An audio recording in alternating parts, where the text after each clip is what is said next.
Olá, você verá agora a teoria em prática. Eu sou o professor Cássio e vou trabalhar com você agora uma situação real que pode acontecer e que envolve os conhecimentos adquiridos. Bom, para começar, reflita sobre a seguinte situação. Uma grande empresa com filiais espalhadas por todo o país é a mais conhecida fabricante de molhos prontos, do tipo maionese, para utilização em estabelecimentos alimentícios e vendas no varejo em supermercados. Procurando lançar um novo produto no mercado composto por um ingrediente de sabor típico do Brasil, o gerente geral da organização delegou aos departamentos de marketing e tecnologia que promovessem consultas e pesquisas boca a boca nas regiões de cada uma das filiais, para identificar qual é o sabor que, para os consumidores, reflete a sua nação. Pensando nisso, como a concepção de Big Data poderia contribuir no processo de pesquisa? Qual ferramenta pode ser utilizada? Bom, é uma situação bem interessante. Então, temos uma grande fabricante, uma grande empresa que quer adquirir, então, um novo produto, quer criar um novo produto que contenha um sabor típico do Brasil. Tá, mas e qual é o sabor típico do Brasil? Como descobrir essa informação? Bom, com base nos conceitos de Big Data, primeiramente deve-se compreender que é necessário, então, um enorme volume de dados, das mais variadas fontes de opiniões espalhadas por todo o Brasil. Então, não basta eu pegar só de uma região, eu tenho que pegar de todo o Brasil. Então, quanto mais fontes, melhor, e quanto mais dados, melhor. Quanto maior o volume de dados, mais confiáveis esses dados vão ser. Porque eu posso, por exemplo, pegar um conjunto de, por exemplo, de 10 pessoas que têm a mesma opinião. Só que ao pegar 30 pessoas, pode ser que as outras 20 que eu analisei a mais tenham opiniões diferentes. Então, viu como que os dados e as informações obtidas podem ser diferentes? Então, quanto maior esse volume de dados, melhor. E é isso, para isso mesmo que serve Big Data, para ter essa grande variedade de fontes e um alto volume de dados.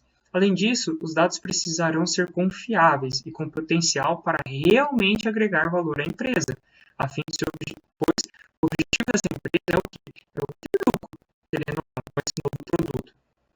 Então, não basta apenas que seja um sabor, uma iguaria ali do Brasil, que seja conhecido por todos, que identifique. É necessário que as pessoas queiram também adquirir um produto que tenha esse sabor, porque não adianta nada a pessoa falar que gosta de uma fruta, por exemplo, só que ela não come essa fruta, então não vai ter vantagem para a empresa adicionar isso, mesmo sendo, por exemplo, mesmo que essa fruta represente o sabor típico do Brasil. Então, é necessário que esses dados sejam confiáveis, que haja veracidade dentro desses dados, que é outro V do Big Data, consegue identificar? Então, tudo isso envolve a utilização de Big Data. É muito importante nessa questão utilizar-se de Big Data. Além disso, os dados precisam ser processados o mais rápido possível, com o intuito de não haver projetos semelhantes por parte de seus concorrentes. Então, não adianta nada você passar por todas essas etapas de colher os dados, de adquirir dados em grande volume, em grande variedade, dados confiáveis, se você demorar muito para processar esses dados e promover as análises analíticas ali, as atividades analíticas. Se você demorar muito, pode ser que um outro concorrente utilize essas informações, porque infelizmente, o mercado é bem competitivo, então você tem que ter agilidade em tudo isso. Claramente, são 5 requisitos básicos que se enquadram nos 5 vezes do Big Data. Então, consequentemente, a utilização de Big Data é sim indispensável e fundamental nessa situação real. Mas é preciso tratar adequadamente também os dados para gerar informações valiosas e assertivas para essas decisões. Logo, é importante utilizar ferramentas como, por exemplo, uma ferramenta que pode ser utilizada é o Hadoop, para o pré-processamento desses dados e correção de dados incoerentes ou imprecisos, porque como ele é composto por vários clusters de servidores, então ele consegue processar paralelamente esses dados. Então o processamento é muito mais ágil, né?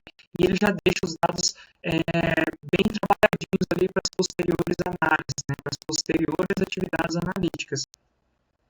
E pensando além, a Big Data pode promover ações preditivas, prevendo, por exemplo, o futuro sabor que está em alta e que poderá representar o gosto brasileiro futuramente.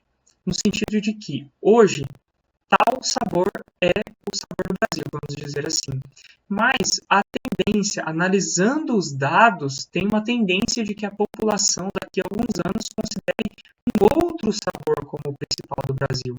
Então, compensa talvez, né, pensando a curto e médio prazo aí, ao invés de usar o sabor que está atual hoje, desenvolver esse potencial sabor, porque daí as chances de ter uma vantagem competitiva é muito maior. E tudo isso é possibilitado com o uso de Big Data, que essa grande quantidade de volume permite identificar esses padrões e prever eventos futuros, que é muito interessante. Ou seja, há a possibilidade de lançar produtos com sabores locais, por exemplo, né? Por meio dessa avaliação, é possível descobrir que, ao invés de lançar um único produto que contém um único sabor que corresponde ao Brasil, é possível, talvez, dependendo do custo-benefício, né? Tem que ter toda essa análise, lançar um produto típico ali, com um sabor típico de cada região, que pode ser interessante, pode até vender mais do que um produto que consta um único sabor para o Brasil todo, sendo que o Brasil é muito grande, é um país enorme, né? Então, são todas essas possibilidades que são adquiridas com o uso de Big Data e com a ferramenta, por exemplo, a Hadoop. Bom, essas eram as dicas sobre a teoria em prática que eu queria passar para você hoje. Bons estudos!